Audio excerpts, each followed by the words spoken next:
Patient എന്ന് പറയുന്നത് ഒരു പിഞ്ച് കുഞ്ഞായിരുന്നു.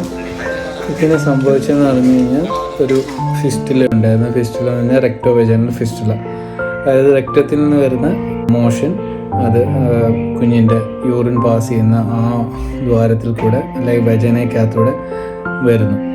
അപ്പോൾ ഇങ്ങനെ സംഭവിക്കുമ്പോൾ കുഞ്ഞിന് ഇൻഫെക്ഷൻ വന്നതിന് ശേഷം കുറേ ആൻറ്റിബയോട്ടിക്സും അങ്ങനെ അത് കുറയുന്നില്ല. അതിനുശേഷം അത് ഫിസ്റ്റുലയാണെന്ന് കണ്ടുപിടിച്ചു. അതായിരുന്നു പിന്നീടുള്ള ഏറ്റവും ഒരു ചലഞ്ചിങ് ആയിട്ടുള്ള പാർട്ടാണ്, എല്ലാ പ്രാവശ്യം ഞാൻ പറയാറുള്ളതാണ്, എല്ലാ മാതാപിതാക്കൾക്കും ടെൻഷൻ വരുന്ന ഒരു ഏരിയയാണ് അനസ്തീഷ്യ.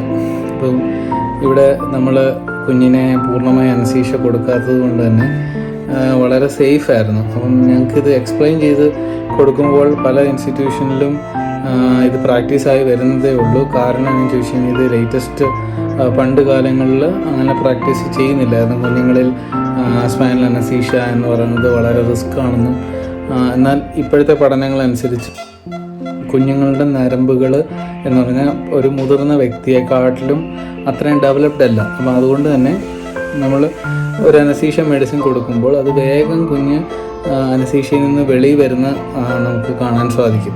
ഈ വീഡിയോയിൽ നിങ്ങൾക്ക് കാണുമ്പോൾ തന്നെ അവസാനമായി കുഞ്ഞ് കരയുന്നുണ്ട്, കുഞ്ഞിൻ്റെ 2 കാലുകൾ മൂവ് ചെയ്യുന്നുണ്ട്, കൈകൾ അടിക്കുന്നുണ്ട്. അതൊക്കെ നല്ല സൈനാണ്. അപ്പം ജനറൽ അനസ്തീഷ്യ ആകുമ്പോൾ നമ്മളൊരു ട്യൂബ് ലങ്സിലേക്കല്ല ട്രക്കിയിലേക്ക് ഇടണം. ശ്വാസം കുഞ്ഞിനെടുക്കാൻ സാധിക്കത്തില്ല, ഫുൾ ബോഡി പാരലൈസ് ആകും. പിന്നെ അതിന് ശേഷം അതേപോലെ തന്നെ നമ്മൾ കൊടുത്ത മെഡിസിൻസ് എല്ലാം റിവേഴ്സ് ചെയ്യണം. പിന്നെ അതിന് ശേഷം കുഞ്ഞ് നല്ല രീതിയിൽ ബ്രീത്ത് ചെയ്യുന്നുണ്ടോ നോക്കണം. ഇൻ കേസ് ഓപ്പറേഷൻ കഴിഞ്ഞ് നമ്മൾ പോസ്റ്റ് ഓപ്പറേറ്റീവ് കെയറിൽ ഷിഫ്റ്റ് ചെയ്തതിന് ശേഷം എന്തെങ്കിലും പ്രശ്നമുണ്ടെങ്കിൽ ഒരു വെന്റിലേറ്ററിൽ ഘടിപ്പിക്കേണ്ടതായിട്ട് വരും. അപ്പം ഇങ്ങനത്തെ കുറേ കാര്യങ്ങൾ നമുക്ക് അവോയ്ഡ് ചെയ്യാൻ സാധിച്ചു എന്നുള്ളത് വളരെ ഇതാണ്.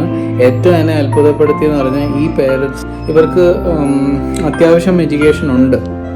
അവർ പറഞ്ഞത് എന്താണോ അവരുടെ കുഞ്ഞിന് ഏറ്റവും സേഫായിട്ടുള്ളത് അതെന്തുവാണേലും നിങ്ങൾ ചെയ്തോ, ഡോക്ടേഴ്സിന് വിട്ടുകൊടുക്കുന്ന ഒരു മനോഭാവമാണ്. അവിടെയാണ് ശരിക്കും ഒരു അത്ഭുതം. ഒരു അനസ്തീഷ്യ കഴിഞ്ഞു, കുഞ്ഞിൻ്റെ കാലും കൈയും ഒക്കെ അനക്കുന്നുണ്ടായിരുന്നു. അങ്ങനെ കയ്യിൽ ഞങ്ങൾ എടുത്തുകൊണ്ടാണ് ഷിഫ്റ്റ് ചെയ്തത്. വളരെ കാം ആൻഡ് ക്വയറ്റ് ആയിരുന്നു. വീഡിയോ ഇഷ്ടമായെങ്കിൽ ലൈക്ക് ചെയ്യുക, ഷെയർ ചെയ്യുക, സബ്സ്ക്രൈബ് ചെയ്യുക. Thank you.